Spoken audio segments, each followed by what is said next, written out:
오늘 우리가 함께 볼 말씀은요. 시편 139편 13절에서 18절의 말씀입니다.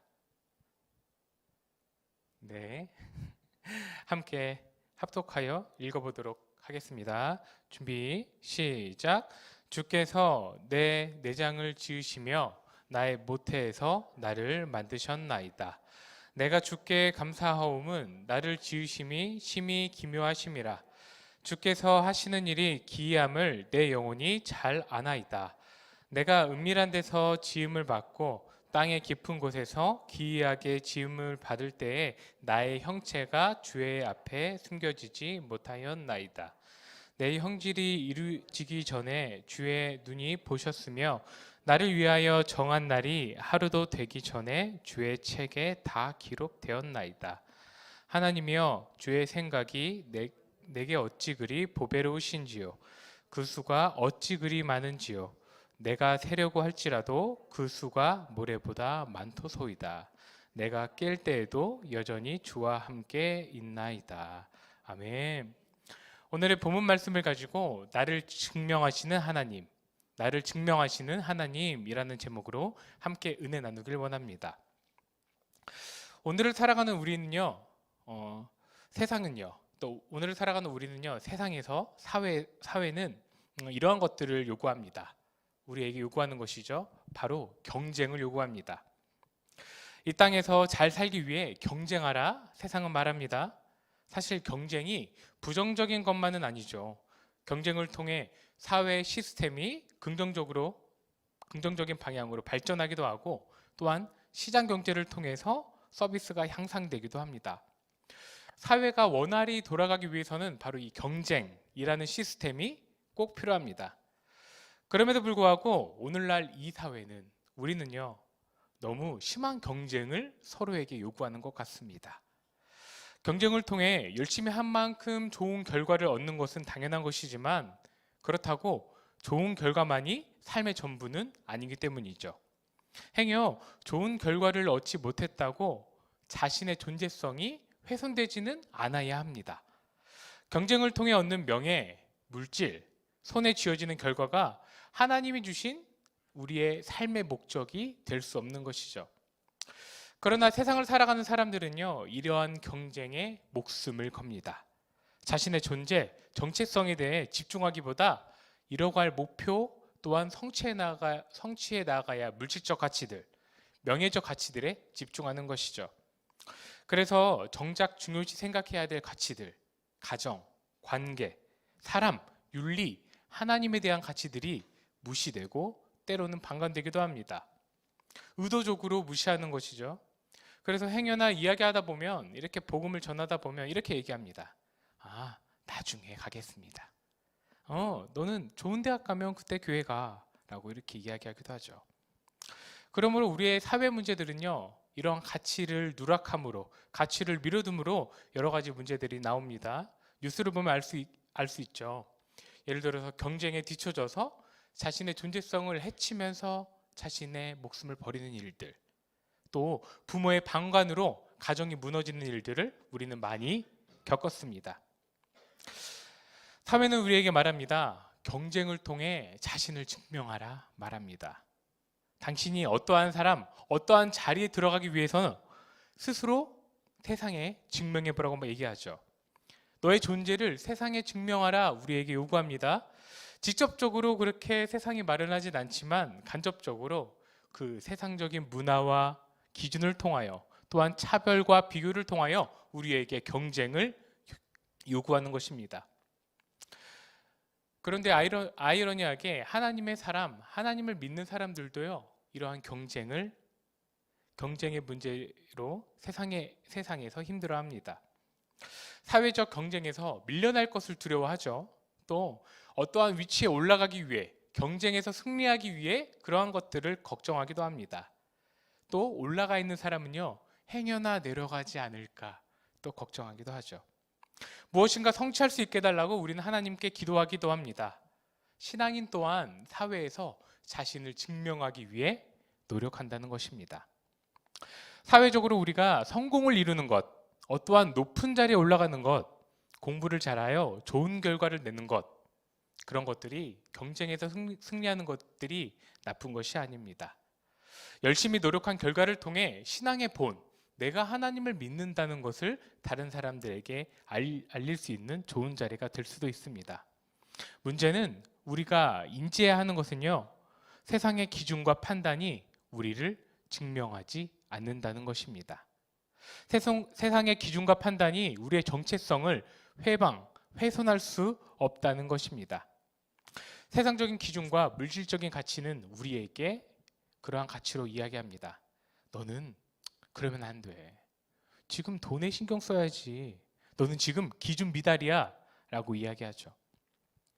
이렇게 신앙인을 압박한다고 할지라도요, 하나님은요, 우리를 그렇게 부르시지 않았습니다. 그렇게 대하여 주시지 않았습니다. 그렇게 우리를 취급하여 주시지 않았습니다. 하나님은 우리에게 경쟁하라 하지 않으셨습니다. 세속적인 기준, 차별적인 기준으로 우리를 바라보지 않으셨습니다. 하나님은 우리에게 있어서, 야, 너는 다 좋은데 욱하는 성질만, 욱하는 성격만 이렇게 바라보지 않으셨습니다. 하나님은 우리를 어떻게 바라보고 계셨습니까? 하나님은 사람을 창조하시고 바라보시며 이렇게 처음 말씀하십니다. 보시기에 심히 좋았더라. 보시기에 심히 좋았더라. 너무나 좋았다라고 말씀하시는 것이죠. 사람이, 그 아담이 무엇을 해서가 아니라, 이쁜 짓을 해서가 아니라 그냥 만들어 놓고 보니 그 자체가 너무 아름답고 이쁘고 너무너무너무 좋다라고 성경은 말하고 있습니다. 하나님은 우리를 이렇게 사랑스럽게 바라보십니다. 여러분 한 분 한 분을 사랑의 눈으로 바라보고 계십니다. 지금도 여러분을 그 완벽한 사랑을 통하여 그윽하게, 느끼하게 바라보고 계십니다. 불완전한 우리 또한 그 사랑의 눈으로 바라보고 계신 것이죠. 그러면서 말씀하십니다. 성수가 참 좋다. 너 심히 좋다. 또 누가 있을까요? 누구야? 너 너무 이쁘다. 과연 이뻐서 이렇게 얘기하실까요? 아니죠. 그렇게 바라보신다는 거죠. 저는 부모로서 아담을 바라보셨던 그 하나님의 마음을 조금 이해합니다. 제가 저의 딸 다혜리를 처음 만났을 때 보시기에 심히 좋더라. 그 마음이 조금 이해가 되었습니다. 딸을 출산하고 나서 다음날 처음 봤는데 저는 처음에 너무 경이로웠습니다. 아, 이게 부모의 마음이구나. 조금 느꼈죠? 여러분들도 저와 똑같은 경험을 하신 분들이 있을 거라 생각합니다. 다음 날에 조리원에서 딸이 그 포대기에 쌓여서 이렇게 그 선생님을 통해서 왔는데 눈을 감고 자고 있는데요. 그 제 마음의 행복감과 보시기에 심히 좋았더라 이러한 마음이 가득했습니다. 하나님의 마음처럼 너무 사랑스러워 보였던 것이죠. 포대기에 쌓여 아무것도 안 하고 있어도 그냥 방귀만 껴도 똥만 싸도 눈만 꿈뻑꿈뻑해도 나한테 웃음 지었다고, 아빠를 벌써 알아본다고, 딸 천재라고 막 이렇게 얘기했던 것을 기억합니다.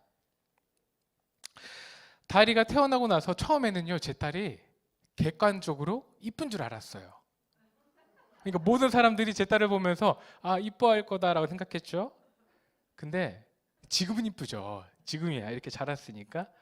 단 태어난 지 얼마 안 됐을 때 기준으로 이게 이쁜가 의심스럽습니다. 다시 보니까요. 처음에 태어났을 때는요, 사진 막 찍어서 제 지인분들과 가족들한테 막 보냈죠. 태어나서 찍은 사진을 보내면서 너무 이쁘지 않냐고, 내 딸, 내 새끼 그러면서 객관적으로 이쁜 줄 알고 막 보냈습니다. 그런데 시간이 지나서 최근에 그 사진을 다시 봤습니다. 근데 다시 보니까 이게 개구리도 아니고 약간 두꺼비도 아니고 이게 약간 좀 그렇다 싶어요. 그런데 그때 그 당시 제 시간과 공간에는 그 제 딸이 너무나 아름답고 사랑스러웠습니다. 그러면서 깨닫는 것입니다. 이게 아빠와 딸의 관계니까 그렇게 사랑스럽게 보였구나. 그러면서 또 깨닫습니다. 하나님도 창조자로서 이 창조물을 우리를 이렇게 사랑하여 주시는구나. 내가 무엇을 하지 않는다고 해도. 제가 오늘은 조금 일찍 나왔지만 저희 딸은 아침마다 아주 치장합니다. 어린이집에 자기 나름의 출근하기 전에 자기가 마음에 드는 옷을 고르고요. 또 거울에 앞에 서서 엄마를 따라 화장하는 척합니다. 아무것도 없는데. 그리고 멋진 브릿빈이라고 하나요? 이렇게 그거를 하나 최대한 골라서 자기 나름의 색깔을 깔을 맞춰서 입습니다. 최고로 이쁘게 보이기 위해 그렇게 어린이집에 치장을 하고 갑니다. 제 딸이 그런 노력이 없더라고 해도 저는 제 딸에게 이야기할 겁니다. 너는 심히 보기에 아름답다. 그런 존재다. 제 딸에게 저는 말할 수 있겠죠. 누가 뭐라고 해도 너는 가장 아름답고 사랑스러운 존재야. 누가 뭐라고 해도. 제가 말씀드리고 싶은 것은요. 하나님도 우리를 이렇게 저와 제 딸의 관계처럼 창조자와 창조물의 관계로 우리를 사랑스럽게 보신다는 것이죠. 우리가 어떠한 위치에 있든지 어떠한 대우를 받든 어떠한 말을 듣든 우리의 정체성을 훼손할 수 없는 것입니다. 우리가 조금 뒤처진다고 해서 내가 실질적으로 커다란 문제가 있다고 해도 하나님은 나를 사랑의 눈으로 바라봐 주신다는 것이죠. 너는 심히 보기에 좋아. 너무나 사랑스러워. 이렇게 대하여 주신다는 것입니다. 그럼에도 우리는요, 이 하나님의 평가에 귀 기울이지 아니하고 세상이 나를 향한 평가에 귀 기울일 때가 있습니다. 그 귀 기울이며 그 평가를 듣고 우리는 마음에 상처를 받죠. 그리고 낮은 자존감이 됩니다. 경쟁에서 뒤처졌다고, 스스로 패배했다고, 일이 잘 풀리지 않는다고, 부끄럽다고 그러면서 하나님께 손가락질하며 이야기하죠. 저를 왜 태어나게 하셨냐고. 하나님은 사랑으로 우리를 태어나게 하셨음에도 불구하고 우리는 그렇게 반문할 때도 있습니다. 하나님 앞에 불만과 불평을 가지고 하나님이 나한테 하신 평가를 잊어버린 것이죠. 스바냐 3장 17절 같이 한번 읽어보도록 하겠습니다. 준비 시작. 그가 너로 말미암아 기쁨을 이기지 못하시며 너를 잠잠히 사랑하시며 너로 말미암아 즐거이 부르며 기뻐하시리라 하리라. 아멘. 누가 뭐라고 하든지 하나님은요, 그의 백성을 기쁨을 이기지 못할 정도로 기뻐하시고 사랑하신다 표현하십니다. 우리를 그렇게 기쁨으로 사랑으로 대하고 계신다는 것입니다. 믿으십니까? 아멘입니다. 그렇다면 하나님은 어떤 분이시기에 우리를 이렇게 기뻐하고 사랑으로 대하실까요? 하나님은 나를 어떠한 존재로 증명하고 계실까요? 어떻게 나를 대하고 계실까요? 오늘의 본문 말씀을 통해 하나님의 나를 어떻게 증명하고 어떻게 대하고 계시는지를 한번 살펴보길 바랍니다. 오늘 본문의 시편 기자는요, 하나님과 자신의 관계에 대해 이렇게 말합니다. 첫 번째, 하나님은 나를 만드셨다 고백합니다. 13절입니다. 같이 한번 읽어보도록 하겠습니다. 준비 시작. 주께서 내 내장을 지으시며 나의 모태에서 나를 만드셨나이다. 시편의 기자는 자신을 하나님께서 창조하셨다 말합니다. 그냥 하나님이 자신을 창조하신 것이 아니라 그 내장, 장기 하나하나를 세밀하게 조직하고 섭리하셨다고 말합니다. 또 모태에서 자신을 하나님이 직접 만드셨다 표현합니다. 엄마의 뱃속 안에서 하나님이 직접 세밀하게 만드셨다 표현하는 것이죠. 정리해보면 하나님께서 자신의 장기 하나하나를 애정을 가지고 관심을 가지고 지켜보시며 세밀하게 창조하셨다 이야기하고요. 또 디자이너가 옷감의 수를 한 땀 한 땀 정성 들여 놓듯이 아까 그 만드셨다는 히브리어를 보면 이런 표현이더라고요. 실로 옷감의 수를 놓다. 실로 옷감의 수를 놓다. 그렇게 실로 옷감의 수를 놓듯 엄마의 태에 그 귀한 옷감으로 태를 놓듯 정성 들여 수놓아 놓았다라고 표현합니다. 이 본문의 표현을 오늘 살아가는 우리에게 비춰볼 때 하나님은 우리를 그냥 세상에 태어나게 창조하지 않으셨습니다. 세상에서 자연스럽게 알아서 자라나라 그 정글의 모글리처럼 그렇게 두지 않으시고 내장 하나하나까지 우리의 모든 것 하나하나를 애정을 가지고 관심을 가지고 창조하셨다는 것이죠. 어떤 철학자는 사람에 대해 이렇게 얘기했습니다. 사람이 이렇게 태어나게 된 것 같다라고 이야기하면서 이렇게 얘기했어요. 하나님이 커다랗게 운행하시다가 무의식적으로 물방울이 하나 튀듯이 세상에 떨어졌는데 그것이 사람이다 라고 어떤 철학자는 이야기했습니다. 세상에서 살아가는 인간은 그냥 던져진 존재다 라고 증명했죠. 이것을 유출설이라고 합니다. 그러나 성경의 본문은 그렇게 이야기하지 않습니다. 사람은 하나님의 사랑과 애정을 가지고 창조되었다. 정성으로 아름답게 창조되었다 이야기합니다. 그렇기 때문에 우리의 정체성, 우리의 존재의 증명은 하나님이 애정을 가지고 정성으로 창조된 존재입니다. 세상의 그 누군가가 우리의 정체성을 훼손하려고 우리에게 악담과 손가락질을 할지라도 우리는 어떠한 존재입니까? 하나님의 정성과 애정으로 창조된 존재입니다. 그렇기에 나를 만드신 창조자가 나를 그렇게 정의하기 때문에 우리는 어떠한 가치로든 훼손될 수 없는 것입니다. 그럼에도 우리는 살아가다 보면 자존감이 낮아질 때가 있죠. 우리 스스로 어두운 굴을 찾아 들어가고 싶을 때가 있습니다. 또 인생이 허무하다 그럴 때가 있습니다. 이유는 무엇입니까? 오늘의 본문 말씀에 비춰볼 때 스스로 자신의 존재 가치를 모르기 때문입니다. 자신의 존재 가치를 몰라 세상 앞에 자신을 증명하기 위해 열심히 살아가는 것이죠. 돈만을 쫓을 때도 있습니다. 자랑을 쫓아 살 때도 있습니다. 우리 청년들은 스펙을 쌓을 때도 있습니다. 자신의 존재 가치를 모르기 때문에 세상에서 자신의 존재를 증명하기 위해 그렇게 쫓아 살아가는 것이죠. 그렇기 때문에 여러분은 세상의 기준과 비난에 억압에 상처받지 마시길 바랍니다. 자신의 존재를 세상에서 증명하려 하지 마시길 바랍니다. 이미 하나님이 여러분의 존재를 증명하셨습니다. 여러분은 사랑받는 존재, 관심을 받는 존재, 애정 어린 존재라고 증명하셨습니다. 오늘의 본문의 시편의 기자는요, 자신의 존재성을 깨달아 이렇게 외칩니다. 14, 15절입니다. 같이 한번 읽어보도록 하겠습니다. 준비, 시작. 내가 주께 감사하옴은 나를 지으심이 심히 기묘하심이라. 주께서 하시는 일이 기이함을 내 영혼이 잘 아나이다. 내가 은밀한 데서 지음을 받고 땅의 깊은 곳에서 기이하게 지음을 받을 때에 나의 형체가 주의 앞에 숨겨지지 못하였나이다. 아멘. 시편의 기자는 말합니다. 주께서 나를 정말 기묘하게, 이상하게, 특출나게 창조하셨다. 하나님이 나를 기묘하고 너무나 특별하게 창조하셨다. 이제 깨달았다. 그러므로 나는 감사를 드린다.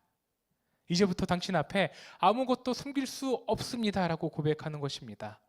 이렇게 시편의 기자는요, 자신의 존재 가치를 깨닫자 하나님께 감사의 찬양을 드립니다. 그리고 하나님께 고백하는 것이죠. 이렇게 자신의 근원, 자신의 모태, 자신의 영적 고향을 깨달은 이 시편의 기자는 이렇게 기쁨으로 살아가게 됩니다. 두 번째로 시인은 자신과 하나님과의 관계에 대해 이렇게 이야기합니다. 하나님은 나에 대한 계획을 가지고 이뤄 가신다.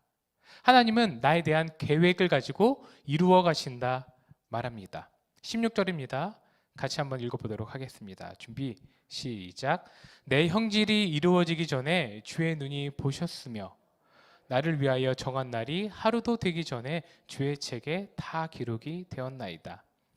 나를 창조하신 하나님이 나의 인생 마지막까지 그 생명책에 적혀진 데까지 나의 인생을 주목하고 계신다, 보고 계신다, 인도하신다라고 고백하는 것입니다. 하나님께서 나의 인생에 처음을 하셨듯 마지막 그 기한을 하시고 그 생명책에 적혀진 대로 나의 인생을 돌봐 이끌어 가신다. 계획한 대로 붙들어 가신다 말하는 것이죠. 우리는 또 신앙생활을 할 때면 답답할 때가 있습니다. 이런 답답함 있지 않으십니까? 하나님이 정말 나의 인생을 계획대로 인도하고 계신가? 내가 그분의 목적대로, 그분의 계획대로 잘 가고 있는가? 의문이 들 때가 있습니다. 그러나 오늘의 본문은 믿음으로 말합니다. 하나님이 그분을 믿고 따르는 자의 인생을 붙잡아 인도하신다. 앞서 말한 하나님과의 관계가 정립되고 하나님과의 관계가 인정된 상태에서 하나님은 우리를 인도해 가신다 말하는 것이죠. 우리가 비록 삶에서 걸어가는 길이 광야 같을지라도 가시밭길 같을지라도 그분을 따라 산다면, 그분께 의탁해 살아간다면 그분의 계획하고 인도하여 주신 길을 걸어가고 있음을 믿어야 한다는 것입니다. 그분이 계획하신 길은 이러한 길입니다. 17절, 18절입니다. 하나님이여 주의 생각이 내게 어찌 그리 보배로우신지요. 그 수가 어찌 그리 많은지요. 내가 세려고 할지라도 그 수가 모래보다 많도소이다. 아멘. 하나님이 수많은 계획을 가지고 인도하여 주시는데 그 계획들이 모두 어떻다고요? 보배롭다, 선하다, 귀하다 라고 말합니다. 하나님의 우리를 향한 계획과 생각은 보배로우십니다. 믿으십니까? 아멘입니다. 하나님의 우리를 향한 계획과 생각은 선하십니다. 믿으십니까? 아멘입니다. 우리가 살아감에 있어 그분의 인도하여 주시는 길이 명확히 보이지 않는다고 할지라도, 느껴지지 않는다고 할지라도 하나님은 우리를 선하고 좋은 길, 그 보배로운 길로 인도하여 주신다. 시편의 기자는 고백하는 것입니다. 예레미야는 이렇게 고백합니다. 제가 읽겠습니다. 여호와의 말씀이니라 너희를 향한 나의 생각을 내가 아나니 평안이요 재앙이 아니니라. 너희에게 미래와 희망을 주는 것이니라. 하나님은 우리에게 인도하여 주시는 길은 평안이고 미래와 희망을 주는 길이라고 말합니다. 그 선한 길로 인도하여 주신다 말하는 것이죠. 여러분은 지금 어떠한 길을 걸어가고 계십니까? 교회에 오고 가는 길이 아니라 우리의 영적 인생의 길을, 어떤 길을 걸어가십니까? 하나님을 따라 인생의 길을 잘 걸어가고 계십니까? 하나님은 여러분의 인생의 길을 계획대로 평안의 길로, 그 평탄의 길로, 희망의 길로, 선한 길로 인도하고 계십니다. 아멘. 그러니 여러분의 길이, 지금 보이는 길이 광야라고, 가시밭길이라고, 힘든 길이라고 낙담하지 마십시오. 어려워하지 마십시오. 그분이 이미 여러분과 함께 그 정체성을 가지고 보배로운 길로 여러분을 인도하고 계십니다. 말씀을 정리하려 합니다. 시인은 오늘 본문을 통해 자신의 정체성을 깨달았습니다. 첫 번째 정체성이었죠. 하나님은 나를 만드셨다. 그래서 사랑과 정성을 가지고 자신을 창조하셨다는 것을 깨달았습니다. 두 번째 정체성은 하나님은 나에 대한 계획을 가지고 나의 삶을 선하고 보배로운 길로 이루어 가신다 였습니다. 하나님께서 예비하여 주신 길이 선한 길이다라는 것을 고백했죠. 마지막으로 시인은 고백합니다. 세 번째, 하나님은 여전히 영원히 우리와 함께 하신다. 나를 창조하시고 나의 삶을 이끄시는 하나님은 나와 영원히 함께 하신다고 시인은 마지막에 고백합니다. 18절 하반절입니다. 내가 깰 때에도 여전히 주와 함께 있나이다. 하나님이 내가 자고 깰 때에도, 매일 아침에도, 육체는 죽었다가 다시 일어난 것 같은 아침일지라도 하나님은 항상 나의 깰 때, 나의 인생의 시작과 처음을 함께 하신다라고 말씀하며 고백합니다. 하나님은 말씀하시는 것이죠. 내가 너를 사랑으로 창조했던 것처럼 선하고 보배로운 길로 인도할 것이다. 내가 너를 이끌고 인도할 것이다. 내가 너와 함께 할 것이다. 그 임마누엘의 하나님이 오늘 이 본문을 통해 같이 은혜 받는 여러분에게도 함께 하신다 말씀하십니다. 하나님은 여러분을 이렇게 증명하십니다. 하나님의 증명을 받은 신앙의 여러분들이 세상의 위협과 경쟁과 세상의 가치관 가운데 여러분의 정체성이 훼손되지 아니하고, 또한 사단 마귀가 그 세상의 분열의 틈 가운데 여러분을 공격할지라도 여러분은 하나님이 증명하신 존재로, 또한 그 하나님께서 동행하시는 하나님의 자녀라는 정체성을 잃지 마시고 믿음으로 담대히 하루하루 살아가시기를 축원합니다.